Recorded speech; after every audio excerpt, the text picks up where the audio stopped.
大基本千万字，逐工要和大家做伙来捌一日。台北闽关大桥、行人景观桥按定明年2月就会当完工，到时阵会当欣赏到无人机起降视线真空阔。今仔日要甲大家小解这一日，咱同齐来看到，这就是空快的空，读科空空第3条。古早台语字典解说空的意思，就是空空光光。若是讲一块地看起来空空真阔，咱讲真空阔；若是这块地就号做是空地。荒野较文的讲法就是空野。若是讲经过一段时间，咱讲是空日。另外，这个空嘛有微风怀白意思，像讲空空。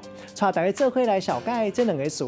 头一个读做空阔，意思就是真阔，阔茫茫。第二个词读做空床，嘛会当讲是中铺大铺，也是讲会当困几落个人的大顶面床。咱用一句话来举例，甲这两个词甲做伙。譬如讲，这个游乐区历史已经真久啊，也毋过设备拢一直咧翻新。搁较互阮介意的是，伊房间真空阔，搁有空床，会当规家伙啊困做伙，搁较省钱。今仔日小解这一日读做空，提供互观众朋友来参考。